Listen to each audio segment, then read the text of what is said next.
Hello, you are very welcome to today's event on Next Generation Livestock Farming. Today we're going to talk about the drivers for improved health and welfare. Now, obviously, this is a huge issue, particularly in light of the multitude of demands placed on farmers by the EU Farm to Fork and the biodiversity strategies, all part of the EU's ambitious Green Deal. So livestock farmers, young and old, have been long adopters of advanced tools and practices to improve efficiencies on their farms while respecting animal health and welfare. So they've invested in so much new technology. We want to hear today about the real views for the future. What's going to happen? What are the real advances that we're going to see in sustainable farming? Now, we have a great lineup of panelists to speak to you. So I want you to please do use the Q&A function to ask questions of them. They're here to express their knowledge and share their expertise.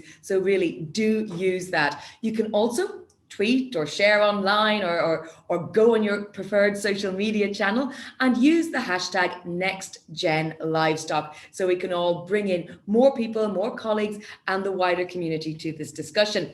If you're going to tag on Facebook or on Twitter or on whatever social media channel you prefer, please also tag Animal Health EU, our organisers today, as well as Parlimag. You can find those hashtags online, but do make sure you do tag them so we all know who's part of the conversation. When you're asking your questions, please do indicate, if you can, to whom your question is directed, or if it's directed to the panel as a whole. But of course, we are going to start with a keynote. We are very, very pleased to welcome today Professor Dr. Louise Fresco, who is the executive board, president of the executive board at Wageningen University and Research. Professor, I'm going to hand the floor straight over to you. And a reminder, our audience, please do send in your questions. Now is the best time to try and make use of this expertise. So Louise, the floor is yours. Thank you very much. And ladies and gentlemen, it's a great pleasure and honor to be here for such an important subject.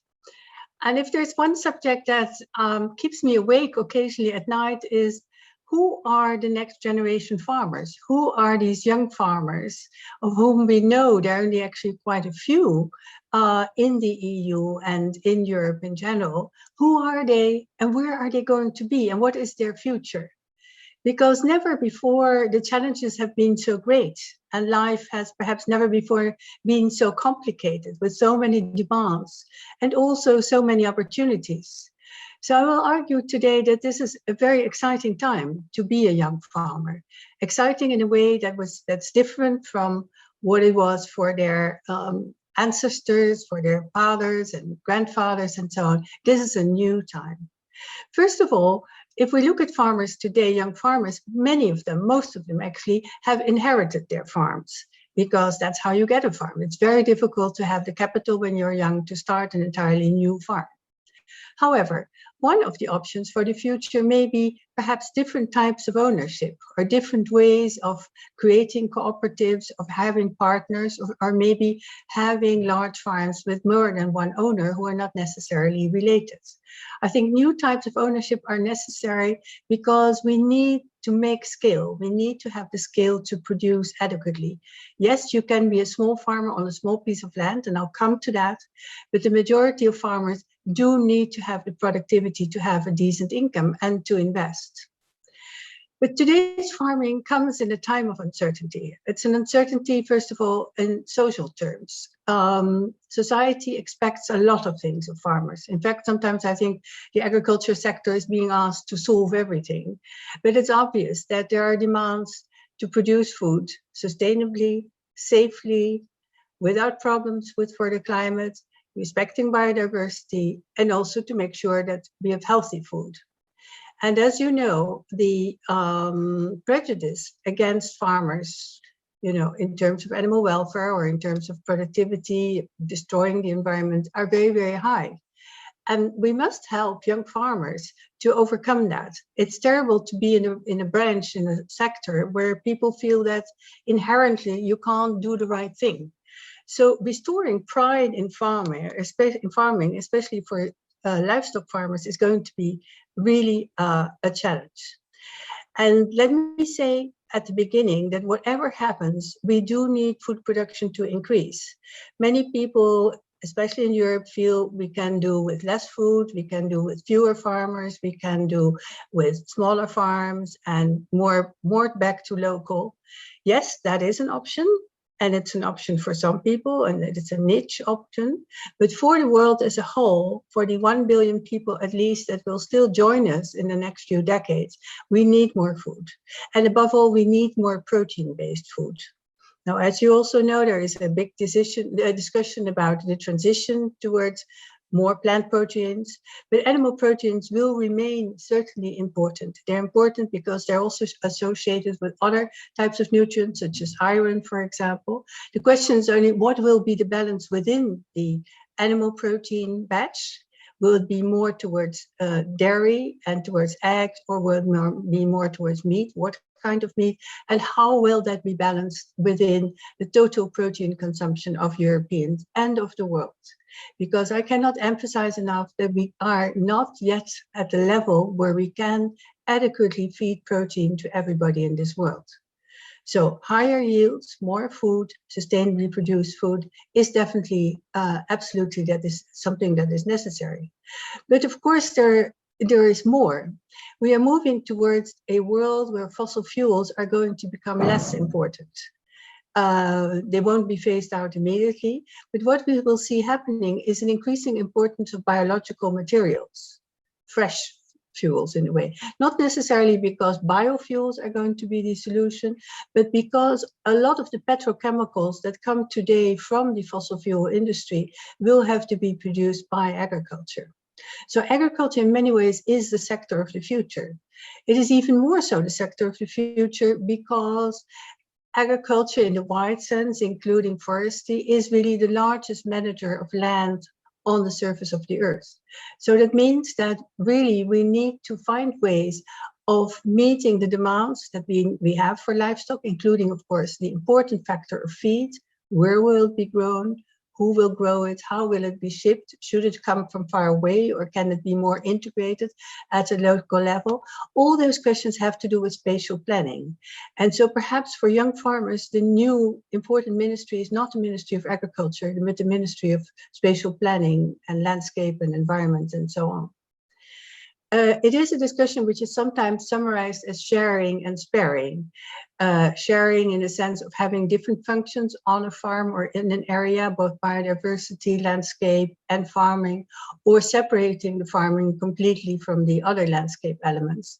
Those solutions cannot be defined as a blueprint, but I think the underlying scientific principle is that we want to produce in those areas under those conditions where we get the best factor productivity, where we get the best out of the land with the lowest costs, both to the environment, but also economically. Now, one of the other issues that face young farmers, of course, is it's not just about farming. It's about integrating the total food chain. And the link to consumers is going to be really crucial. Of course, it's already there, and there's so many interesting alternatives or options now for farmers that open through the internet of direct farming in a way of directly linking to the consumer by, for example, having a link producing their milk and having farmers or consumers to write into that and getting their weekly deliveries. That is a very nice option. It's of course not a bulk option, so it's an option for specific types of niches, but it may be a way to link consumers better with farming. And to the Generation Z farmers, I would say linking with children is so important. I find it amazing that in not one of the countries I know in Europe, we have a program to teach children really about where their food comes from, including farming. And I think Generation Z farmers, young farmers, are so much closer to children, and they should take children into this whole understanding of the food chain. It is a miracle that none of us has to worry about what comes on our plate. It's affordable, it's diverse, it's good quality, and that is really because of farming and of the whole food chain. So we need to learn that. Now, the other dimension in the sustainability realm is, of course, that we're thinking more and more about a circular economy. You know, no waste, or as little waste as possible. And there, animals play an important role, not in the way we mainly think. Of course, animals can, as you all know, digest vegetation that humans cannot. But of course, there is an enormous waste stream from the food industry that is currently not being used. Often there are legal barriers, but there are many ways in which we can use it and can sterilize it and feed it, for example, either to fish or to poultry or sometimes to pig. That still requires fine-tuning, and there are definitely also feed safety issues, but it is an important one. And it's one which will make, again, farming and agriculture more ingrained in the future economy. So without exaggeration, I think we can say that agriculture is one of the most important sectors of the future because of its petrochemicals, because of food, and because of its landscape management, but also because of its role in a circular economy. So what are the future options for farming? Well, whatever happens, future farmers are going to be far more internet savvy, far more high-tech savvy, far more interested in the kinds of high-tech tools that we have today. And there are basically sort of two types of tools here. One is, of course, the IT and artificial intelligence, the sensors, censoring individual animals, all the streams you can imagine there. But there's also, of course, genetics and improved genetics and fine-tuning genetics, all called precision genetics or precision farming, is really going to be the work of the future. And that's going to change very rapidly. That means also that the educational levels of young farmers will need to be much higher than young farmers in the past. And that it really is a matter of not just lifelong farming, but also lifelong learning. So it requires a different mentality, but it also gives an enormous potential to do the right thing and to produce that, which is perhaps the most important thing that society asks today, beyond climate, beyond biodiversity, and that farmers be producers of health. And it's health that I think will draw consumers and society more closer to farming than before. So as I said, where are these farmers today, these young farmers? Well, they're perhaps behind their laptops. They are perhaps looking at their sensors in their stables. And perhaps they are in a field somewhere talking to consumers. But hopefully, all these tools will also help them to go on holiday from time to time, to be more free of all the burdens of farming that they had in the past. It's an enormous challenge to be a young farmer, but I hope that the young farmers who are listening and those who will be talking to them believe me when I say that this is probably the most exciting sector of the future because of all these elements. And I haven't even mentioned the pandemic and the sort of challenges that come from a close animal-human interaction in a changing habitat in a densely populated world. But whatever happens, your responsibility for safe, nutritious, and affordable food is going to be crucial for the future of the world. So good luck to all young farmers. You must be there and we'll be behind you. Thank you very much. Thank you very much indeed, Professor. I think you said it so much so well. And even though you only touched on it right at the end, of course, the pandemic has made a huge difference to the appreciation of the importance of the resilience of our food chains and our requirements to actually look to the future and ensure that we don't run into problems that we have seen, admittedly, over the last year. Now, I know we have some questions coming in from our audience, but I think first, let me actually turn to Roxanne Feller. Roxanne, can we see and hear you? I think you have a question for Louise. Well, yes, thank you very much. And thank you, Louise, for these very promising words. My question would be more, you talked about very high-tech, high-performing, productive farms, but we know that on the other hand, some are looking for much smaller, more bucolic, more traditional farms. And do you see a way in technology entering those smaller, more traditional farms, also giving access to those farmers and being accepted by the consumer at the end of the chain? Yes, that's a very good question. I didn't have the time to dwell upon that. I do think there's one blueprint for this, and I would love whether it's organic farmers or small-scale farmers to also have access to technology. And a lot of this technology is not skill dependent. It's only skill dependent in the sense that you need a certain volume to be able to afford the investment. But certain things can perhaps be shared by small farmers. And certainly in the area of genetics, which is not something you would associate with small farming, there is a lot of potential to get disease resistance, but also to get better types of feed, for example, to think about the gut biome and so on. All these advances are not necessarily dependent on scale, but we want farmers to have a great income. And so the only way in which you can be a small farmer is, on the one hand, that you still use the best possible technology, perhaps sharing it, and perhaps having other functionalities on your farm, whether it's tourism, whether you have a partner who has a separate income, or whether you have perhaps a model as a cooperative. I didn't touch upon that, but I could very well see consumer farmer cooperatives in certain types of landscapes where we also have the landscape as a major aim, and where citizens are quite close to farmers, as a real new alternative. It doesn't all need to be large scale, uniform, and so on the contrary. But the key issue is that you want the best possible sort of quality of production. And that will mean nowadays to also use the best possible tools. Thank you very much. And indeed, thank you very much, Roxanne, for your question. Of course, you're staying with us here on the panel. We'll be hearing from you. Roxanne Feller, of course, is Animal Health Europe Secretary General. Louise, let me come back to you with a question from our audience. Many people saying, what an excellent contribution, very delighted to hear from you. But what would be your advice to policymakers and regulators when it comes to giving room for groundbreaking innovations in animal health and monitoring, either coming from academia or the private sector? We are, of course, going to be in the Parliament magazine. The European Parliament is involved in today. So what is the message to those people that they really need to hear in terms of policy?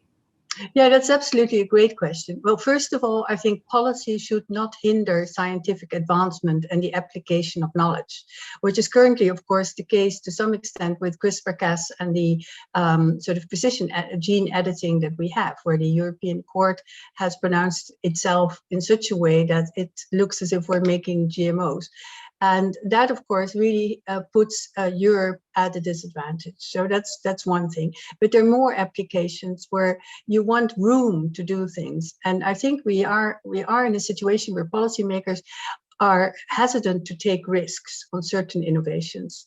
For example, it's also on the circular economy, using some of the waste actually means a risk in terms of feed safety. But you have to take some risks, but you have to take them in a controlled environment. And I would say in general, let's ask policymakers to also be audacious, to try something out, perhaps in a kind of experimental living lab situation. Try not to make a blueprint for everybody everywhere all the time.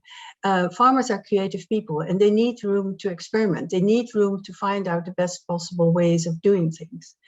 And secondly, of course, there's no area that is so regulated as farming. And you didn't mention in your beginning the Common Agriculture Policy, which is still more than 1/3 of the European budget, and actually quite important when it comes next to Farm to Fork or the biodiversity or the Green Deal. What I would really like to see is a far better integration of the Common Agriculture Policy and all the efforts to come to a greener Europe. We have all the elements there, but we're still stuck in a system that really needs review. And if we have a good European framework, we can then work with countries to translate that in such a way that it gives room to farmers. So there's a lot that needs to be done. And I'm always aghast at how few people, either in national parliaments or in governments, actually know about the agricultural sector, which I suppose we are also to blame for ourselves. Well, let's talk a little bit further, because you've touched on it in your opening comments as well as just now. Fran Proskia for FVE asks, most of the bottlenecks deal with capital access for young farmers when starting a new farm. What can the EU, along with advanced countries, for example, the US, do in shaping the future digital agriculture and foster innovation or technology? I mean, you mentioned CAP there and the so-called, the funding. What more needs to be done? I mean, there is access to funding, but is it directed in the right way? Well, I don't think funds in themselves are the problem. There's a lot of money around, and with the current interest rates, it's not the limiting factor. But money needs to be directed towards innovations and not towards income support, as it still is in the cap.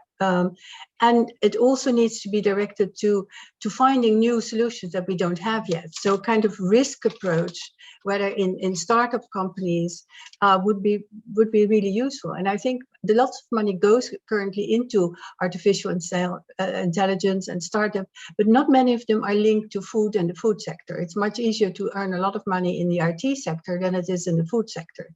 And that cannot be changed rapidly because the food sector is extremely diverse and complex.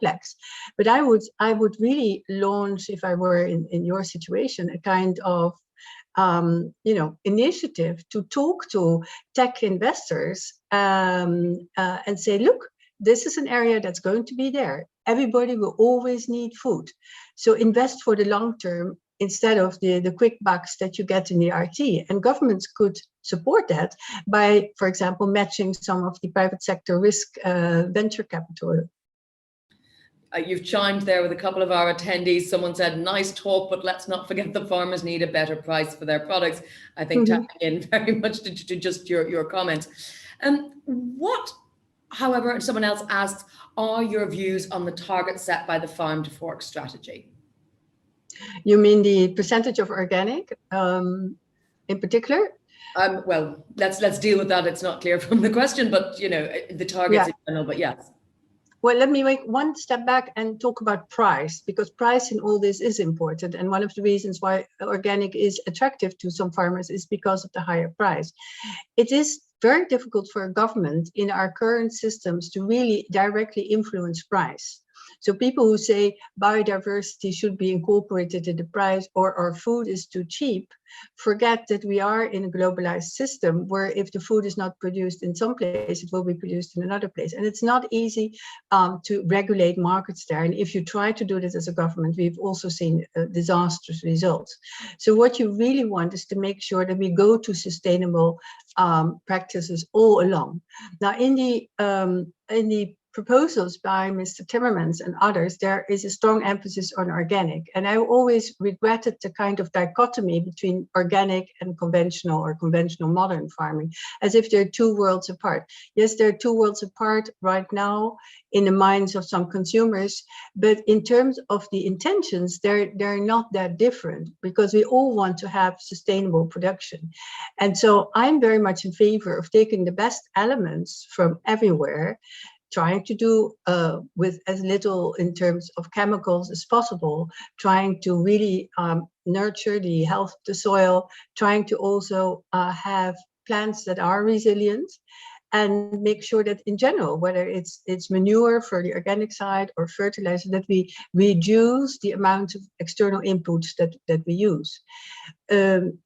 There are many speculations as to what the effect of the total strategy would have on food prices and food production in the future. As you know, the Americans are not very optimistic about this. I think farmers in general are very good in the areas of Europe we're talking about. And so I would like to not get stuck into it must be 10%, 20% or 30% of the area. I just want to go for the best possible practices given the given area. In some areas, organic will be logical because you have an urban consumer body there that can actually pay for higher prices. In some areas, you're really catering towards low and middle income people who cannot afford necessarily the prices of organic, but still need to have a right to good quality food. Well, I think many comments and questions coming in, Louise. You've obviously touched a nerve with a lot of people. One attendee says that they point to the fact that there's a lot of different farming segments. There's animal versus agriculture and the geographical scale of a farm. And there's also, depending on different countries, there's domestic, semi-domestic, and wild livestock. And really pointing to the complexity and suggesting, isn't the solution different for each segment? Absolutely. Absolutely. This is what I said right at the beginning. There is no blueprint. And again, many people think the livestock farmer is just one type of thing. That's, of course, not the case. There are many differences. And I think the differences will even grow. because you may have different types of poultry farmers. You may have poultry farmers who combine growing some feed on their farms with perhaps some horticulture. Mixed farms may actually quite be one of the stories of the future. And we at Wageningen have now experimented, which actually what we call pixel farming, where we look at very, very small spaces on the farm and see how we can optimize production, whether it's plant production or animal production, and actually integrate them again. And it may very well be that the farm of the future in some ways, but there is not the farm, will be going back a little bit to mixed farming, but then at a very high technological level, where we can optimize whatever we give to the animals, whichever comes from the land. And I think those are exciting models, again, for which I would make a plea with policymakers to give room for that.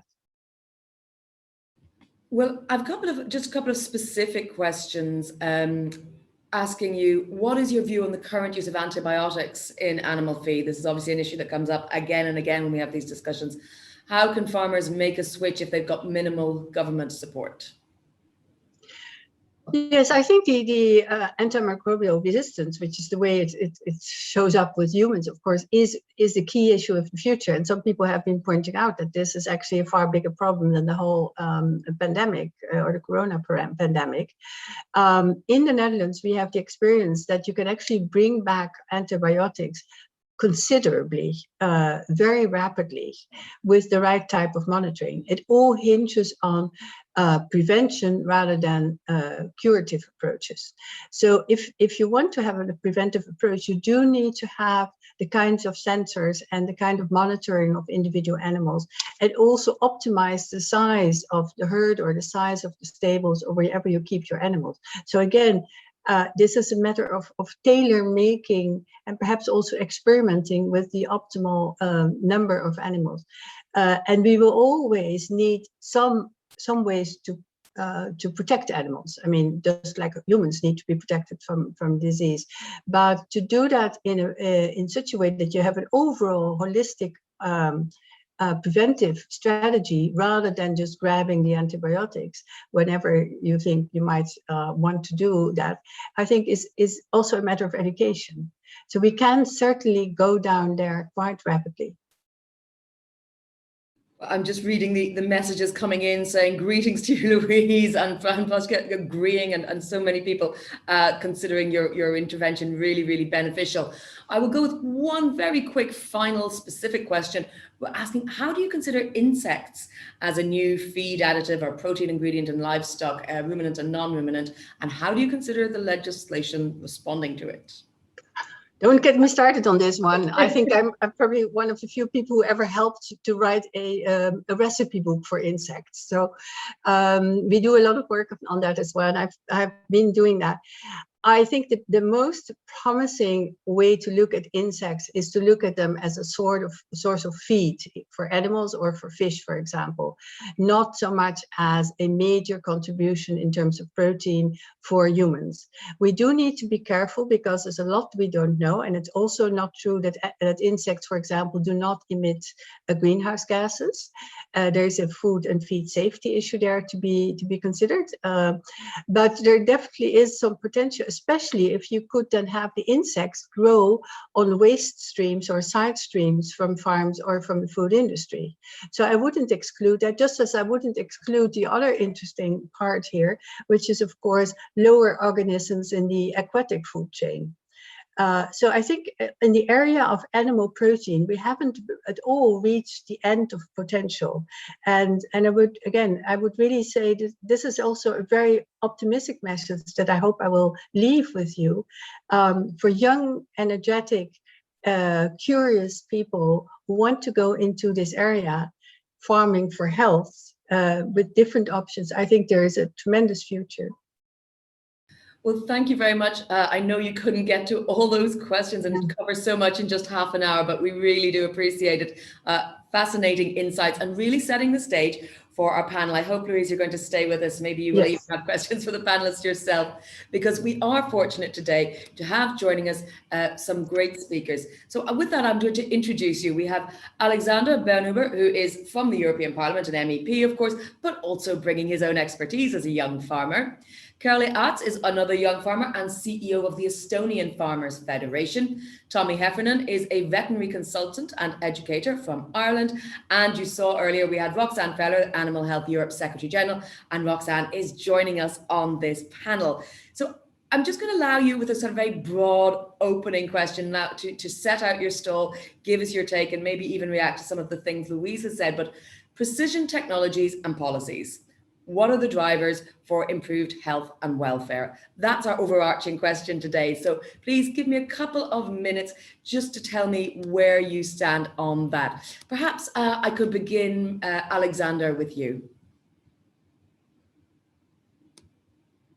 So thank you very much, Jennifer, and a warm welcome to all participants of this great event today. And I think, first of all, I really have to say a big thanks to Animal Health Europe to start a discussion on such a really broad topic. And especially for me as a young farmer, I think it's extremely important to talk about, how can young farmers improve with techniques? And I think that's great. And was really interesting to listen to Mrs. Professor Louise Fresco, and it's always it was amazing to hear from professors also from a practical point of view, a look at the agricultural sector and also on the specific questions of young farmers. It was good to hear her and get her experience, and I think for me it's also good to know her for the future, and it was very warm to hear her. Talking about what will be most important for young farmers, and I think there are a lot of points. It's not only one question which we have to solve, and one question we have to solve, hopefully we have to solve together in the parliament, into trialogues next week, is the next CAP. That's a bit out of the topic, but I think it's very important to mention it, that we will get a solution and get a deal next week, because what our young farmers need, except new technologies, is something how they can plan for the future. And Professor Fresco was mentioning a lot of money is coming from the EU to the farmers, so they have they need a plan. What will be the plan for the next year? So hopefully there will be a result next week between the Council, the Parliament, and the Commission. But talking about what young farmers need, for example, and what my friends need, and talking about new techniques, I think it really depends on which kind of farm you have. For example, myself, I have a beef cattle farm, so using my phone is something very important, and having everything a point of view. And it's more than one app I have to use, starting with how is the weather. Right now it's easy. It's a 1 week long nice weather in Austria. It's best weather for making hay, so it's no problem. But on the other hand side, to get really update how is the weather is the one on the easiest side. But especially talking about animal health programs, and especially in the sector of dairy, I'm really impressed what has been done in the last few years. How many new apps, how many new companies, how many new startups coming from young farmers getting a startup started in this sector. Is great to see what has been done, and also giving these young farmers some support from the European Union to making programs where they can get access to knowledge, get access to money, is very important to make it together with the farmers, with young farmers, and this innovative companies is for me something very, very interesting and very important. So maybe this was just one starting point of our discussion, and I'm really looking for the other questions otherwise. And I see there always coming a lot of questions in the chat room. Thank you, Alexander. I know whenever we have you talking to us, there's always a lot of questions, and very often we have the same topics coming up over again. So I'm glad we're talking about looking to the future today. Kerli, your opening thoughts, in this broad overarching question about developing innovative techniques. What's your take? Yes, first of all, I would like to thank you for the invitation to participate in today's webinar. It is my pleasure to speak on behalf of my own farm, as well as livestock farmers from Estonia. And I think that the new what drives the improved health and welfare is first of all the farmers, because when animals are healthy and their welfare is ensured, their production is more efficient and with the higher quality, and second, the consumers' expectations. And as Mr. Alexander said, that all the new innovative technologies that are entered into the market is really good to see as a young farmer for me. So, and I hope that we have the opportunities to implement these in our farms. So yes, I'm really excited about the discussion, and thank you very much again for inviting me. Thank you. Tommy, turning to you now, you have a slightly different perspective from our first two speakers. What's your view? Thanks very much. Tommy Heffernan here, based in Ireland. I suppose I work on farm a lot, and I'm also interested in what happens outside the farm gate. And I suppose we talk a lot about challenges and opportunities in agriculture, and it's a funny place maybe for a vet to start, but I talk to farmers about mindset, because it's really important as we face challenges and opportunities. That's the place to start. What's going to be, we're going to see unprecedented change, that's inevitable. So where is people's mindset? And then when I work with farmers on the ground, it's really about understanding where the system is right now. What are the genetics of the farm? And as we alluded to, a lot of the changes that are going to come, what are the goals for the farm over the next 5 to 10 years? Is it antibiotic reduction, animal welfare, production? And I think it was mentioned in one of the questions, economic sustainability. Like everybody, farmers like ourselves want to make money, and that's important. And anything we change, we've got to ensure that as well. And then it's about a plan how we get there. So we take some measurements, we look at the goals in the farm, whatever they might be. And I believe in a bite-sized approach that you take the 1% rule, and small changes over time compound. When I look at animal health, and I'm very excited by some of the stuff that's happening, it's diagnostics, biomarkers. I've been working with animal health monitoring tools that are really just kind of blowing my mind in relation to what we can measure from animals and how we impact that. Again, data is really important, but what's going to happen with that data? We can have loads and loads of data, but unless we take action with it, that's really interesting. Some people have said about the microbiome. I'm fascinated by the microbiome of soil, our animals, and ourselves. And I think there's a real link there. If we get that right, it can transform the way we farm. I think at a very basic level, I've gone into depth in things. I've come out, when I go on to farm, it's about understanding the biology and behaviors of the animals. So if I can build a system that optimizes the biology and behavior of the animals, I'm going to have healthier animals. They need less antibiotics, they have a less environmental footprint.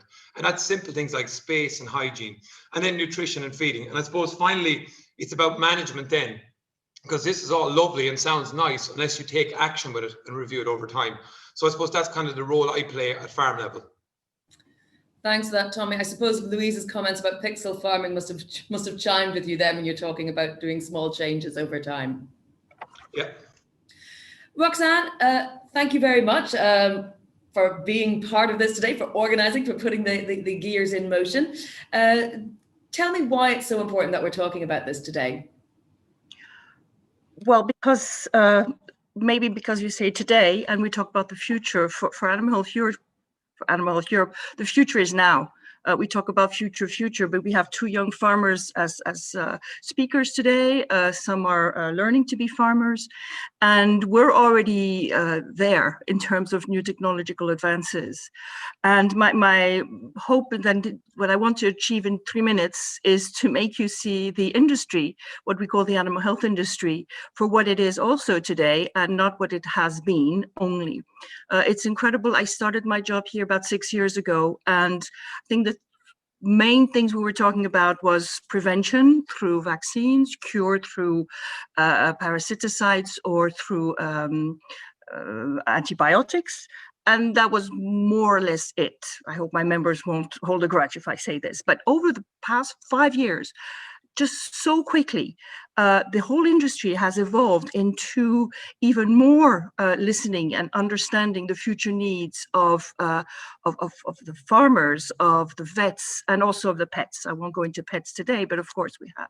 So we understand that the agri-food sector and the livestock sector is moving towards this era of what I would call digitally enhanced farming. where there's valuable data out there that is generated during very many stages of the day-to-day farming of Alexander, of Curly, and where if we bring those together, we can optimize the health and welfare of these animals. I'll give you more examples as we move on. We can also reduce the impact of the animals. We ensure better traceability. We improve farm management and efficiencies and productivity, and we also support farmers in their everyday lives. Like Professor Fresco was saying, you know, they have a right to holidays too. So I think, and you talked about farmers, adopters of those practices, but you said adapters. And I think I loved that little mistake, because I think that's what the farmers have been since I can remember. I've been working in that area for the past 30 years, and I'm then not talking about my great-grandparents, but they've been always adapting to different tools, to different practices to improve their farm management. They're incredibly agile in adopting new technologies. So I think there is growing use of innovative health management solutions. You have smart collars, you have 3D cameras out there, you have sensors, detection tools, and all these participate in anticipating the needs of the animals, and also to support more sustainable farming. So when it comes to the Z generation or the next generation, we're convinced that this is a connected health approach. Health is not a standalone issue. It's connected, has to be a way of integrated solution, that we use the data effectively, and not only to empower the farmers to deliver on the Farm to Fork goals, but also to ensure generational renewal for Europe's rural areas. One more message, I think that by promoting new detection and disease prevention methods on farms, and by supporting the farmers with access to these new technologies and prevention tools, the animal health industry, which is now we are delivering, we want to support the farmer, not only to improve the animal health, but also to reduce the pain of the animals, their illness, reduce of the animals who enter the food chain, make sure that we have enough animals that enter the food chain, but this in turn can help reduce the environmental impact. So we are new, we are more than medicine, and we are solution providers. Thank you. Thank you, Roxanne. I'm glad my Freudian slip was useful at the beginning. But I did want to ask you straight away as a quick follow-up. Tell us about this more than medicine. This is the hashtag you've been using when looking to the future. Explain to us just briefly what it means. I'm unmuting, thank you. What it means? Oh, it means so many things. It means that there are people behind our industry who research and develop. There are people who are committed to understand the needs of the farmers and the vets and the pet owners. It means that we are promoting prevention as much as we can, not only through better biosecurity measures, but also by giving these tools to the farmers. For example, imagine you have a pen of pigs, and a farmer can't be every day behind, his pigs, and of course she's there every day, but not behind every pig.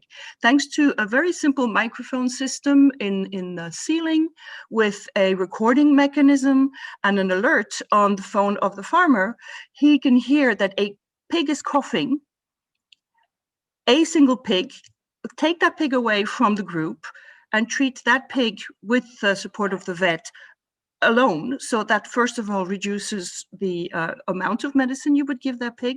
You don't need to treat the whole pack, the whole herd, and that has positive impact when we talk about reduction of need of medicine. So it's technical, it's data that is being transformed and used and to the benefit of the farmer and the animal.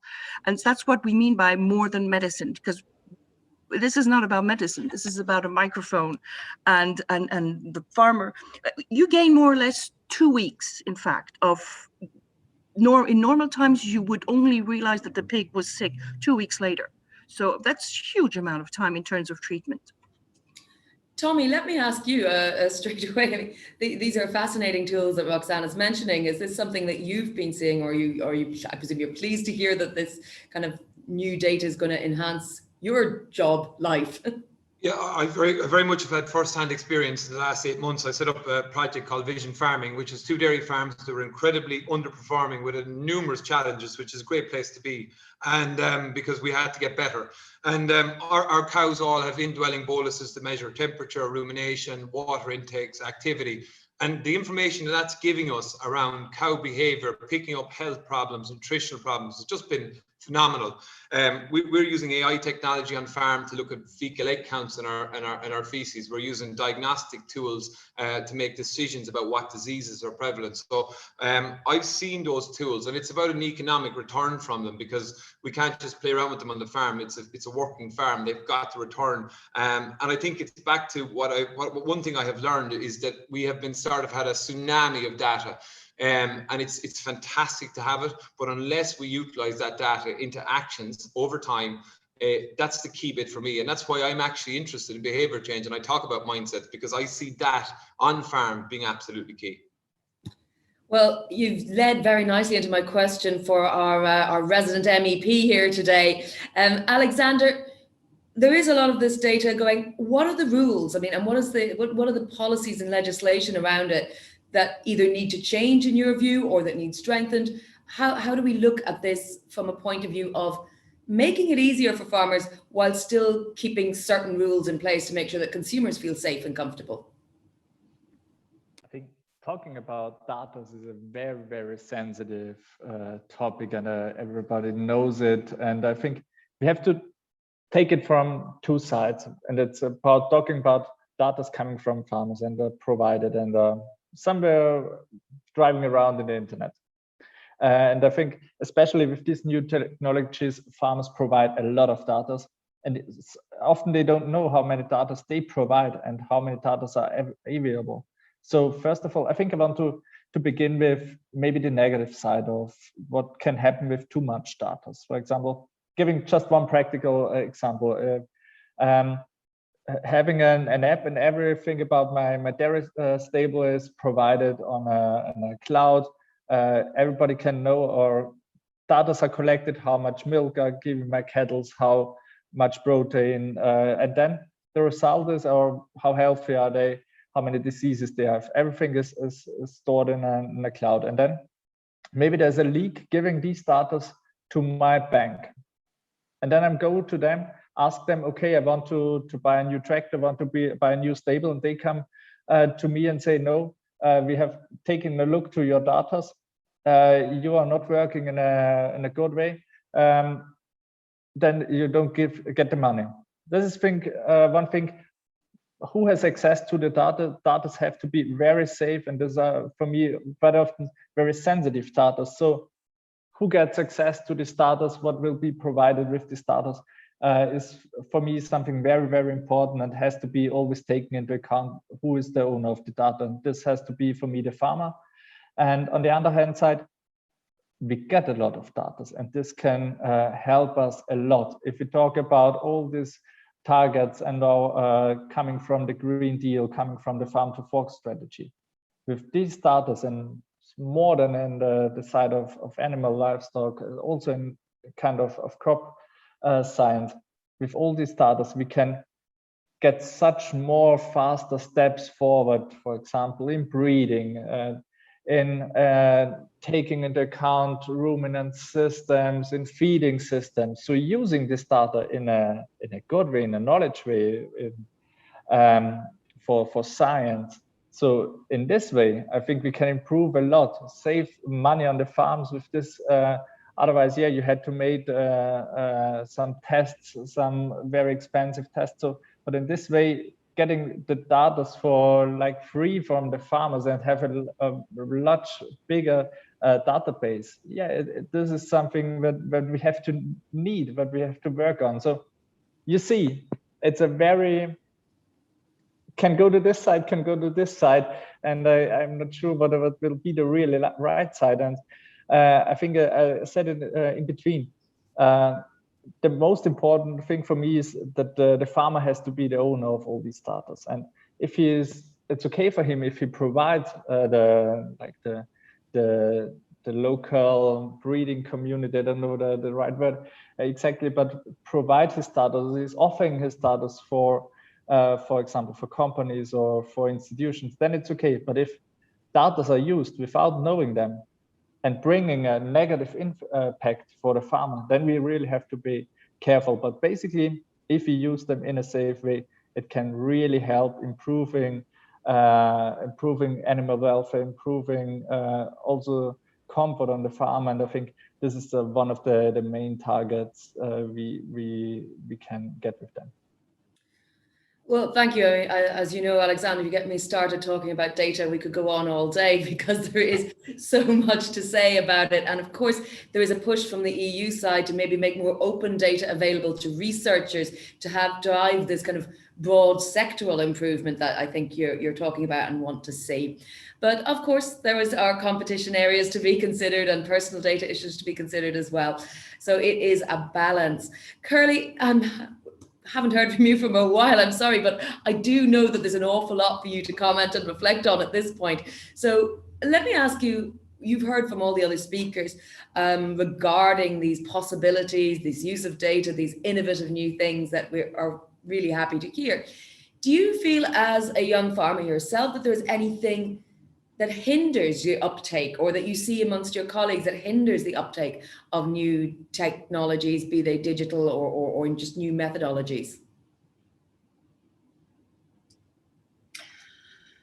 Well, one of my goals in animal husbandry is to use a variety of digital tools that allow me to monitor herd in real time, so I would have an overview of the health of a whole herd and specific information for individual animal. For example, to monitor the movement and behavior of my animals so that I can analyze their welfare and assess their health. A breeder can do a great deal for animal welfare if he or she has the information about the conditions of the animals. So if I have all the necessary information about my animals regularly, in that case, their health and activity, the faster I as a farmer can make the decision that will help ensure animal health and welfare and manage resources more efficiently and sustainably.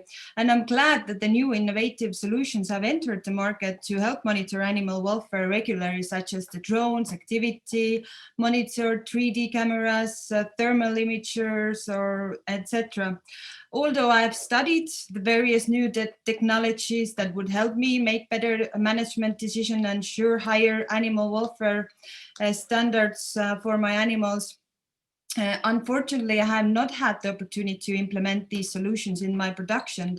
And the biggest obstacles today is the cost of these new digital systems, which unfortunately I, as a beef farmer, young farmer, small farmer in general, cannot afford. Unfortunately, beef cattle breeding profitability is low in Estonia right now. So that's the main reason for that. But however, I believe that from the point of view of animal welfare and health, it must be possible for farmers to use these tools. So it is essential that we find ways to ensure all the agricultural sectors and farmers, regardless of their size, have the access to the new innovative digital solutions. And I think that the CAP should ensure this. Thank you very much, Curly. Now, I'm going to have a quick look. We've got a lot of questions coming in from our audience. So perhaps I can follow up, Curly, because you actually did say this. One of our attendees is saying speakers use health and welfare in one sentence, and they're related but different. So they're asking whether there's a distinction to be made, and how can we have all of this in synergy with all the sustainability goals that we have across the EU? I'll be ready to answer that one. Go for it. Yeah, we use the two together because they are meant to be together. For us, animal health is a precondition to welfare. You know how you feel when you're sick in bed? Well, you're not feeling well. But when you feel healthy, then you're ready to run and to feel better. So for us, it's intrinsically linked. A healthy animal is a happy animal, so to speak. So that's why for us they go together. And well, of course, you can cure unhealthy animal thanks to medicines and to new technologies. Welfare is it's been defined by the European Commission. It has some rules, but that's how I see the link. The one doesn't go without the other, and animal health is a precondition to animal welfare. Thanks. Tommy, did you have, I don't want to get into a debate about semantics, but perhaps you have some perspective on this. Yeah, I do. I have a strong opinion on when you talk about optimizing biology and behavior, I separate them out because biological health is something you can achieve. Behavioral health is maybe what the question talks about, the behaviors of animals. Animals can have negative experiences and they can have positive experiences. Now, and it gets a little bit gray in the area when we talk about anthropomorphism and animals equating to humans. They are food producing animals, but certainly we can optimize the biological health, but we have to understand the behaviors of animals, and happy animals can be more productive animals. And that is something we should work towards. Now, that can mean huge infrastructure changes on some farms. It can be small changes over time, but I would separate biology and behavior out, and they're both important. And it's an important discussion, particularly when there's a lot of pressure on farming around the way we farm animals. So I would separate biology and behavior separately, because you can have optimized biology, but have we optimized the behavioral needs of the animal, and how far we go on that journey to still make sure that the farms are profitable, because it is a production system. Well, we have a question comes in. I think it was always going to probably be raised today. It goes to the heart of what a lot of people talk about who are not necessarily in the sector, asking about sustainable farming, and should we be looking at intensive animal farming as a structural issue in terms of how it affects biodiversity and the environment. Roxanne, perhaps you could tackle this one first, but I would like to hear the views of everyone on this. Again, there's no one answer to that. It's the type of farming, the type of farmer. You can have a very small farmer not having a positive impact on the environment and not being sustainable. Let's be honest. You can have larger farms that are more sustainable because their infrastructure is better adapted. I always give the example of avian influenza, which is a disease that it's very difficult to control when you're a farmer. And for our free-range farmers or organic farmers, what is the first thing they do when there's a risk of getting influenza from wildlife, the ducks that fly over? They put them inside. So sometimes being inside and all together is safer than being outside and just a few of them. So you have to see on a case-by-case basis. And as Animal Health Europe, clearly, we are there for the animals. And we are there to find solutions for all the animals, for all types of farming systems. But it's a question of the quality, I would say, and of the farming, not the system itself. Thank you for that. Alexander, let me come back to you. Very dynamic, on the go, multitasking there, I can see. What do you think the policies around this sort of size issues? I mean, there is, as Roxanne says, no one size fits all to maintaining biodiversity and then sustainable impact on the environment. Do you think the legislation is nuanced enough in this regard?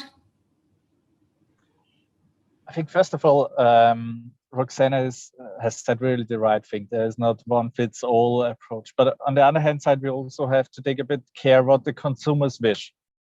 And the consumers wish really coming, especially when we talk about animal health care and about animals, there is a wish coming, especially regional food coming from more small-scale farms. But it's more the wish, taking also into account what is the real reality. And the reality is taking a look into the supermarket and what kind of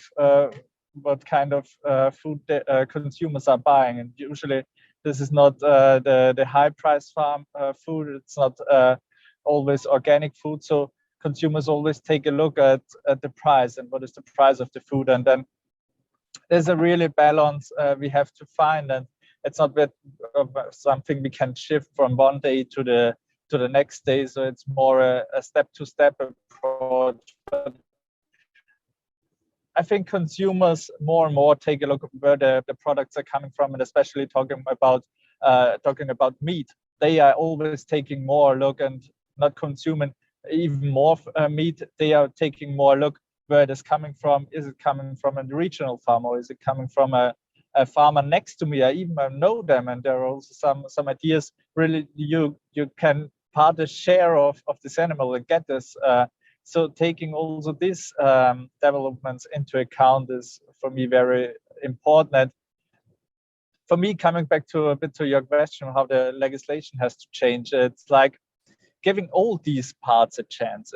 And sometimes I think legislation is not always fitting for, especially for these small scale farms. Taking, for example, the example of what you want to slaughter animal on your farm and want to sell it on your farm. And that's EU legislation nearly makes this impossible, because then a veterinarian has, like the legislation is right now in Austria, a veterinarian has to come to your farm, has to be there when you slaughter them, and you really have a very strict regulation on this topic. So even the regulations are not there where we want to have them right now, where the consumers wish to have them. And this is maybe the reason why it shifts a bit to larger farms, because then it's easier. You have a truckload full of animals and bring them to the slaughterhouses.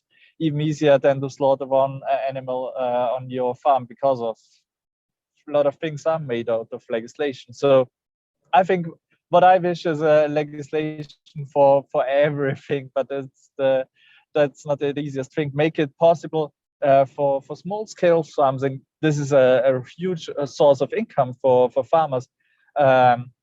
Produce a lot of money on with very labor intensive work on their farms, and also make legislation possible in the future just to produce produce food for everyone, which is also important, because food have to be affordable for everyone. That's, I think, that is also clear. Curly, let me come to you and ask you whether you agree with what you're hearing. You mentioned funds as a barrier. Do you find that there's legislation or regulation that is hindering innovation?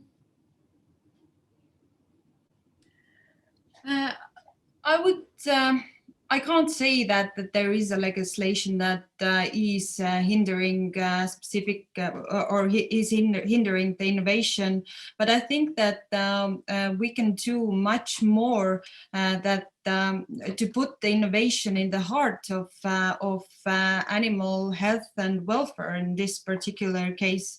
But I have to say that I totally agree with the previous speakers, and it is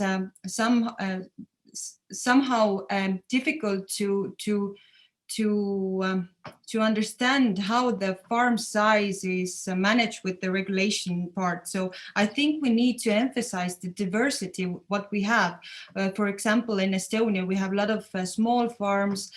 We do have a lot of big farms. So we have a really dual system of farming. And I think that all the regulation needs to take this into consideration, that we need to emphasize the diversity that we have right now in our agricultural sector. So yes.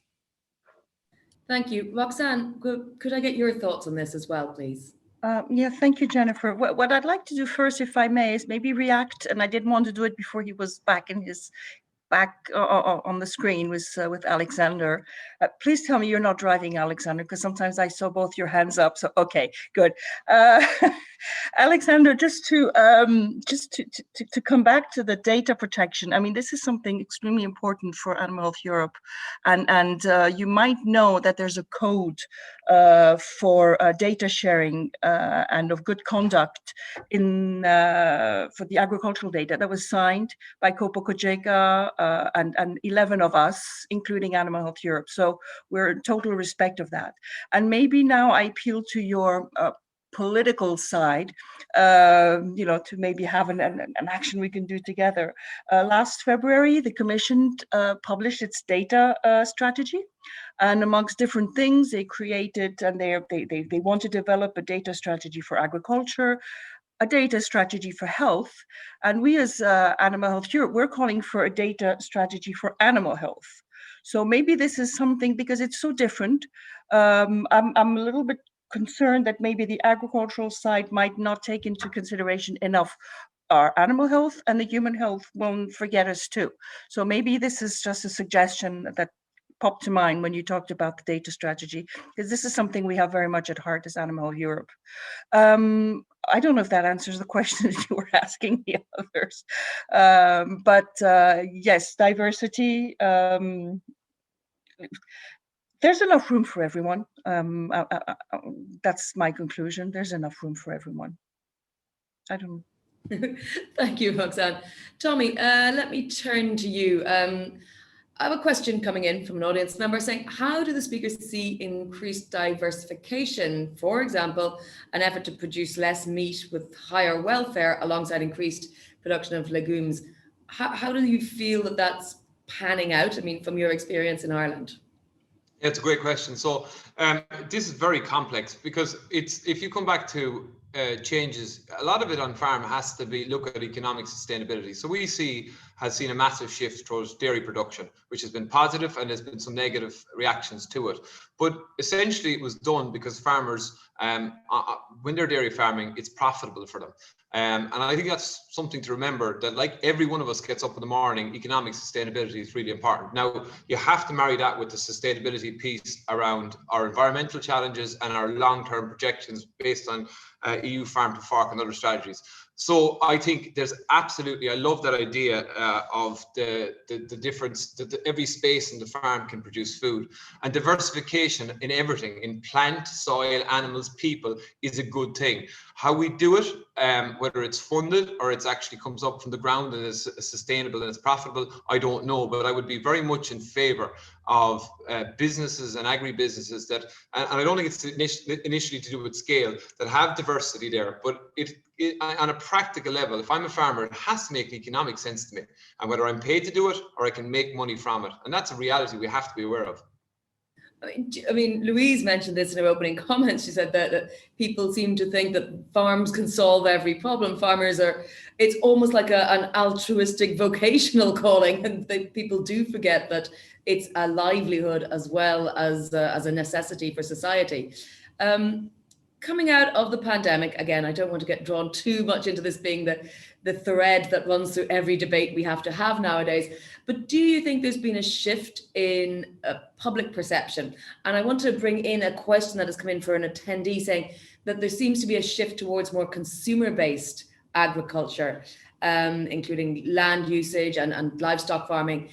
Does the panel see this as a good development, is the actual specific question. So Alexander, let me ask you that. Do you see a shift to consumer-based agriculture as a real shift? And do you think it's good if it is indeed happening? I think the pandemic showed us something very important, and the consumers were, or just bring you an example from Austria. There was it was a Friday when our government said we have a lockdown. On this Friday, it was a Friday the 13th, supermarkets were empty. Everything was sold out. And I think this was a point where consumers start to think in a new way, in a different way. And we as a farmers and we as a farmer organization use this point as like a starting point about thinking in a new way that products are coming from the farm. Consumers have to know if they have a higher willing on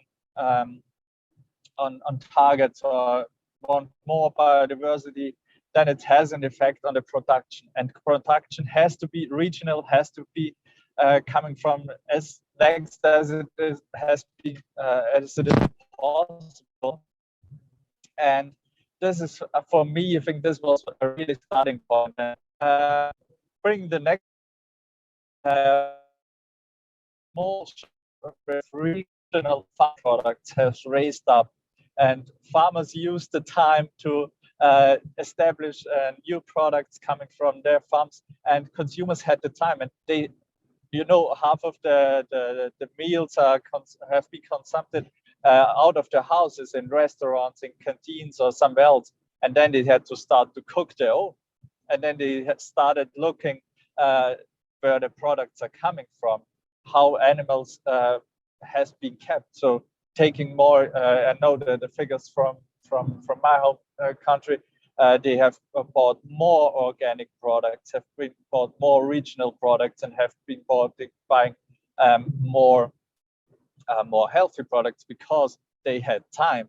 And this was something right now we are coming back to a normal, but I think it's a new normal. We have to really take this drive with consumers had more time to look where the products are coming from, had to cook more themselves, use this drive, and for the next further steps, that especially having farms, animals at home is not something negative, it's something positive, that they know where their products are coming from Europe, coming from local farms is one of the most important things for me. Well, isn't a lot of this shift at a certain price point? Are we running the risk of ignoring those consumers for whom cost will always be the main driver and decisive maker? Curly, how do you see this shift to consumer-based agriculture? Do you see the same trends? I'm really sorry, I lost the end of the question. Could you repeat it because of the connection? Sorry about that. No, we were talking about consumer-based agriculture and a shift towards putting the consumer more in the center of the policies and the practices. And I'm wondering, are we at risk of only identifying a certain price point, or are there consumers for whom cost will always be the decisive factor rather than animal health or welfare? And how do we reach them, if so? Yes, well, the pandemic last year when it started in Estonia as well, we were the consumer were starting to talk about food security, and it was really something that a lot of people turned to us as an organization, that where they can find the farmers, and they were starting to talk about local food and different production and etc. So it actually really opened up the discussions with the consumers. So, but coming back to your question, I think that there will always be consumers that are really drive by the price. So they are really they can't afford the produce products that are maybe with a higher standards that are more expensive, for example, organic food. But I really hope that the new strategic and plans that the CAP will allow all the people to access to this sustainably produced food. And I think that this is one object that needed to be placed in these strategic plans, and this should be ensured for the consumers. I think that everybody has a right to eat ethically produced food that reflects the sustainability and environmental friendly production. Well, just as a quick follow-up to Curly before I move to Roxanne, I mean, what, as a young farmer, you're sort of the next generation that we're talking about. What communication methods are you using with consumers that you think maybe is different or maybe is a shift to the future? Well, I think that right now we are using the communication method that are that all the young are using, like social media and etc. So I think that it's really really important for farmers as well to show their production, to be open about it, and a lot of our members have social media profiles that they're showing their productions, etc. And actually in Estonia, we 2018 we we started a network called Agritourism, where we are a lot of little farms are opening their doors to consumers, and it's followed with the social media, and it has been really how to say, successful project, because the consumers, we are actually showing the consumers how the food is produced firstly, but secondly, we are talking about the farms. We are talking about the agriculture sector, and I think that it's really important to show the new generation what is the farming, what are the success stories. And I think that this is it should be a really strategically planned communication that we need to do in order to talk with our consumers. Yes. Thank you. Roxanne, the floor is yours. I'm sure you have lots of input and comments on what you've been hearing from the other speakers. Yes, thank you. But maybe also to come back to your question about affordability, whatever the price of the food that you find on our shelves, they will always have respected animal health rules. A sick animal does not enter the food chain, so it will always be safe. And in terms of welfare, there are some rules already existing. We're not starting from scratch here. There are some extremely, stringent, and there are existing rules already. So I didn't want just to give the impression that if you eat cheap, that you eat unsafe and that you eat animal unfriendly food. I mean, in Europe, we're extremely lucky to have some very lots of traceability availabilities, lots of different rules. And if I may be pretentious to say, but we're one of the regions in the world with the highest levels of safety and welfare. I just wanted to put that back into the discussion, not to give the wrong impression. But otherwise, I think all businesses are consumer driven, and I'm happy to hear that our two young farmers and ourselves just think that way. Of course, I remember when I was working for the farming community, they say if they want us to grow pink cucumbers, we'll do it. If that's what the public wants, if that's what the consumer wants. So in a joking way, but saying adaptability, remember that word? I think it's really great to listen to the consumer, and I know they've always been able to deliver, and I know they'll continue to, and we're here to support them. Thank you, Roxanne. I think I'd like orange cucumbers maybe, so if we could deliver that, that'd be great. But let me, you mentioned, and I think it's an important thing to state, that of course in Europe we have different sets of rules to other regions around the world. One of our attendees right at the beginning was asking whether there was any collaboration with disadvantaged farmers in other parts of the world. You mentioned South Africa. Do you think Europe has a role to play on a global level in leading the way with our legislation, with the practices? Roxanne, maybe you could tackle that. Sure. We don't want to be seen as condescending, so but we do have some of the strongest rules, and I know through my colleague, because we also have an international association, and our companies are everywhere around the world, and we are doing a lot in terms of training of vets around the world, participating in programs, if not financing them.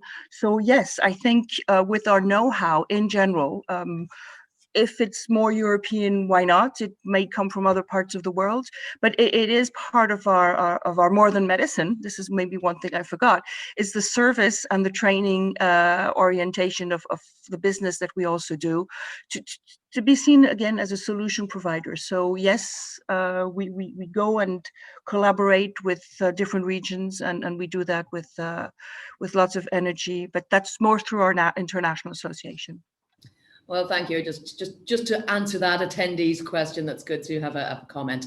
I will also have to acknowledge another attendee has pointed out that food price, neither farmers nor consumers set the price. Processors, retailers, I suppose the whole value chain must be part of the discussion. So yeah, certainly a very, very valid point, well made there.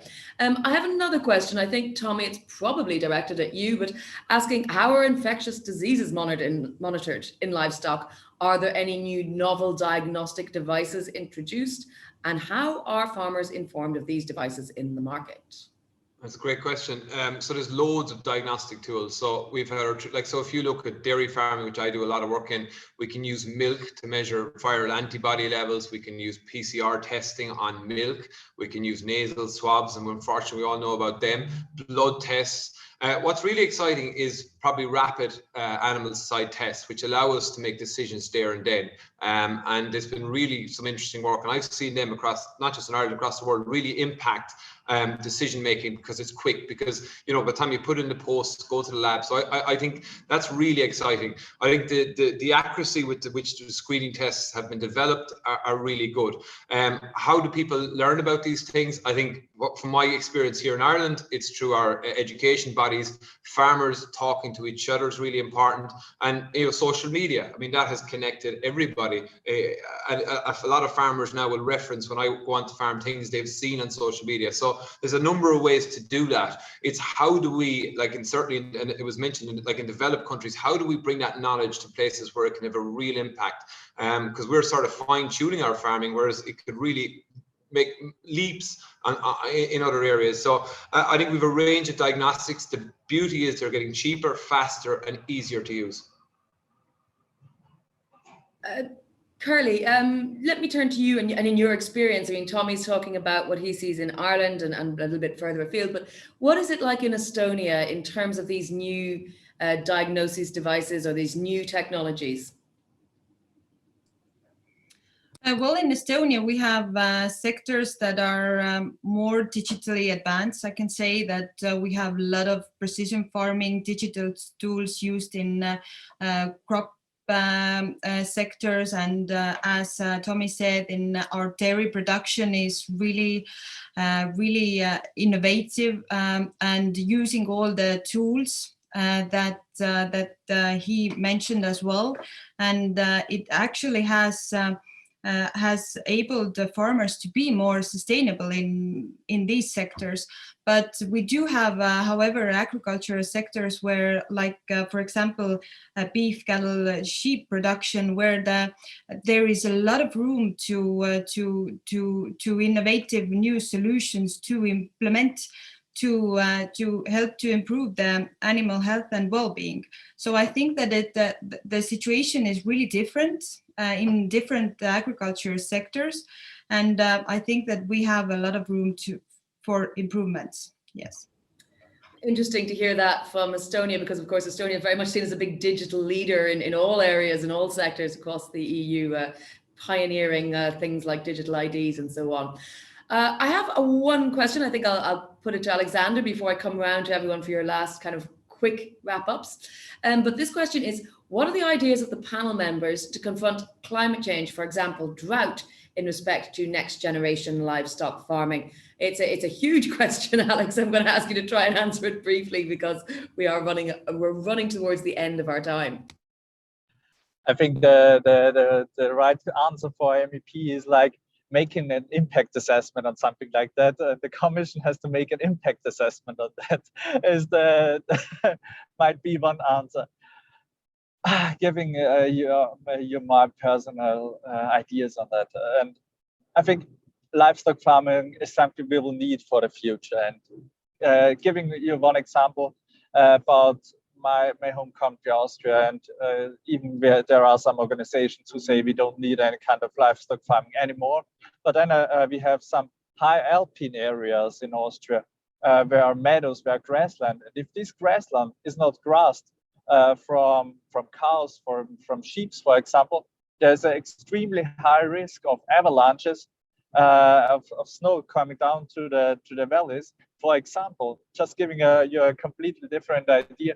So there are some regions where livestock farming is very important. And for me, thinking about in a bit broader way, I think coming more back to where is the right area for which kind of animals. And for example, if in areas where grass is growing, no other kind of ruminant animals are able to produce milk, produce a very high valuable product out of grass. So also taking a bit into account where is the right region to produce animals, and is it the right way to cool down stables extremely just to produce animals in there?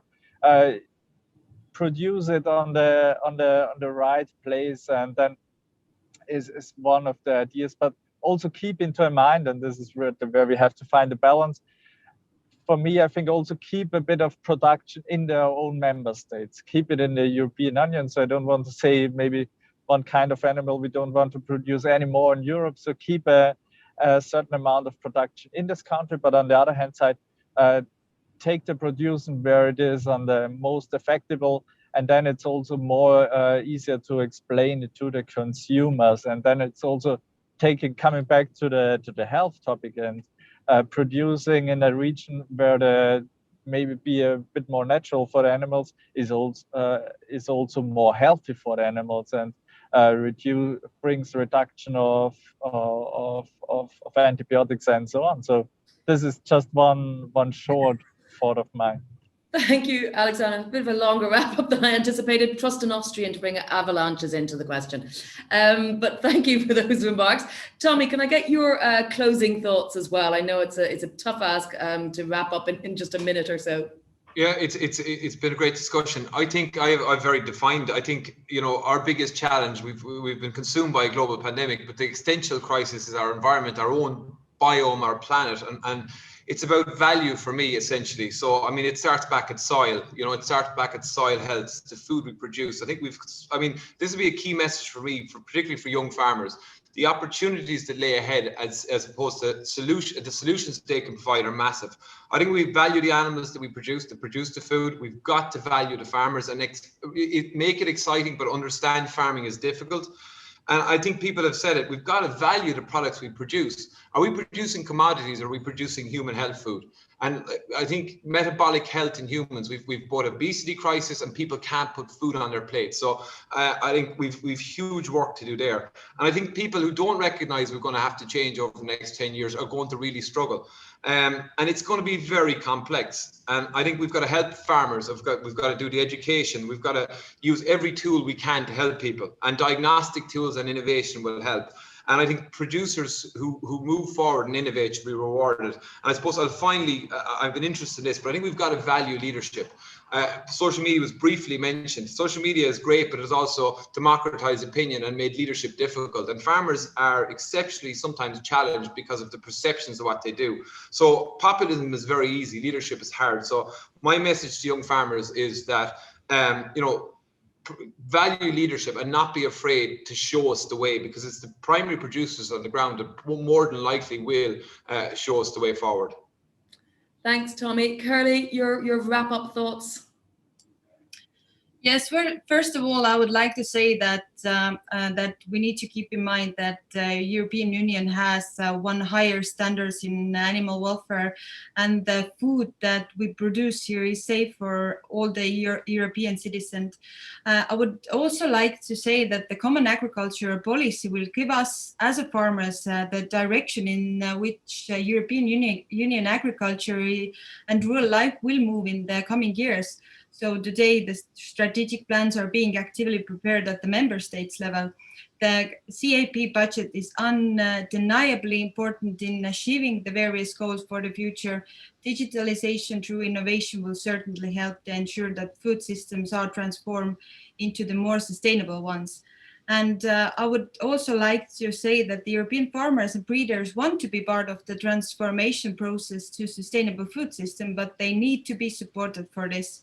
And I would like to also emphasize that no farmer should be left behind. Small farmers, young farmers, whoever. So they need the support, training, and financial for the digital transformation. So thank you very much for the invitation. And this was my final remarks.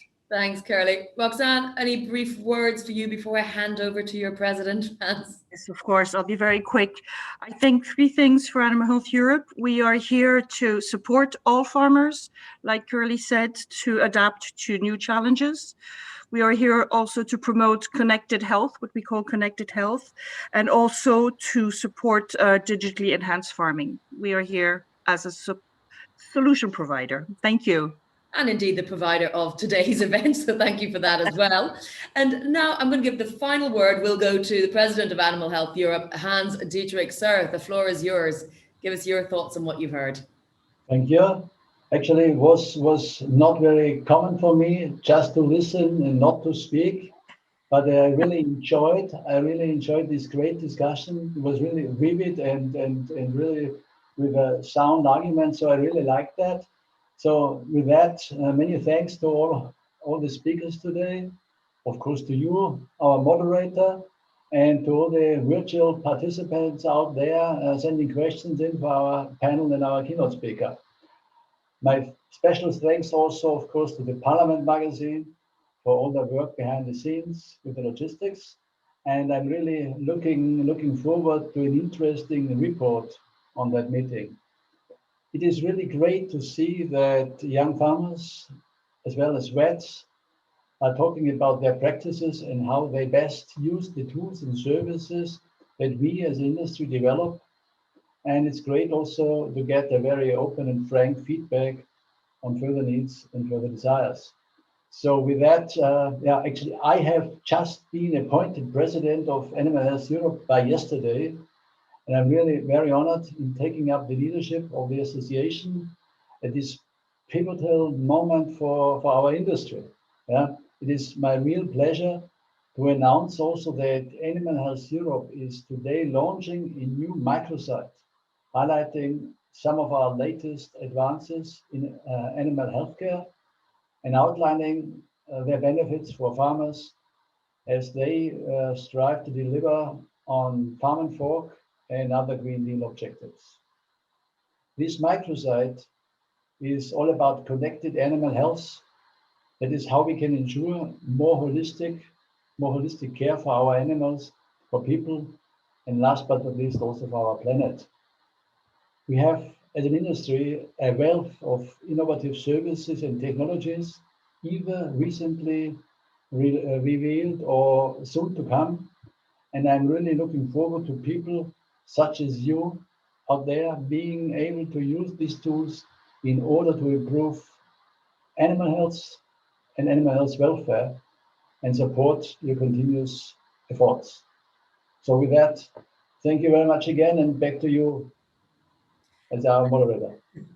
Thank you, Hans, and congratulations on the new job. Thank you. You've already thanked the panel, but I must say I personally really enjoyed the discussion today. Everyone was really informative, really lively. Thanks to the audience for making my job easier by sending in such great questions, provocative ones, great comments. Thank you to Louise at the beginning for opening, of course, setting the scene.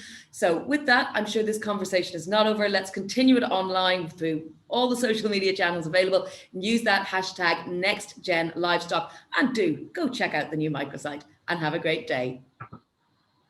Thank you.